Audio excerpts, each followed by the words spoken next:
Yo, what's going on, guys? It's Houston Sports Talk back into the video day, and today we're going to be talking about the Houston Astros potentially signing Justin Verlander. Here I am talking about this potential signing again, as more reports have been going around again. Chandler Rome and Bob Nightingale have been making more reports about this Justin Verlander potential signing.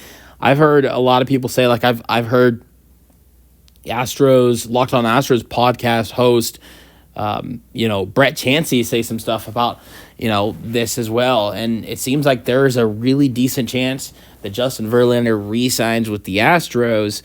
But, just one thing that I'm watching the Locked On Astros podcast last night made me think of is like Brett Chansey saying, talking about and wanting to mention how close the Verlanders, Kate Upton and Justin Verlander are with Jim Crane and his family. And so I think, and look, Brett Chansey said it last night on that show, and I think we're all thinking the same thing as well. Justin Verlander wants to be in a winning situation with anybody.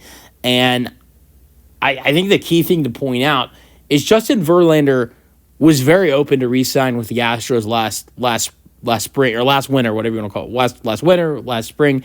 Verlander was open to re-sign with the Astros. When the Giants offered him the contract that they did, he reached out to Jim Crane and said, hey, if are you willing to match this? Because if you are, I want to come back to Houston. That's where I want to be.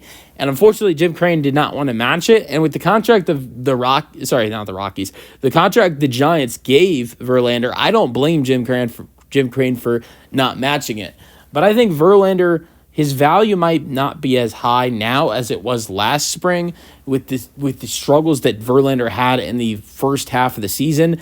We'll note why I think the Astros should bring in Verlander as that fifth or sixth starter in the starting rotation is just because of how well he pitched at the end of the year. He got comfortable at the end of the year and he really started to pitch well. I think if the Astros could bring him in the area of $10 to $15 million to be that fifth or sixth starter, this is not someone you're bringing in to be the number 2 guy next to Hunter Brown. I think the hope is that they'd add in another starting pitcher next to Verlander, right? So you'd add in somebody else. Now, who that somebody might be, I don't know. There's many names that you can go around. It's this starting pitching market through trade and free agency is just stacked. So my hope would be that you could get a legit number 2 starting pitcher. You could throw out some names. Michael King, just throwing out names, like you can go after a bunch of guys. Maybe you want to trade for Sonny Gray. I don't know. But there are many guys you can go after.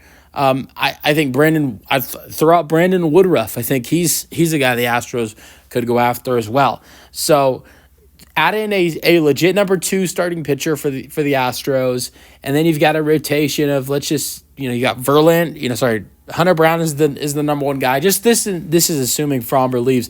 Hunter Brown is the number 1 guy. Whoever your big free agency signing is number 2. Whether that's Michael King, Brandon Woodruff, or somebody else. Then number 3, you've got Jason Alexander. You've got Christian Javier. And then the last 2 spots, you've got Spencer Arrighetti and Justin Verlander. So that would be ideal for the Astros. But yeah, you guys in the comment section, let me know your thoughts on this potential signing for the Astros in the comment section. And peace out, go Astros.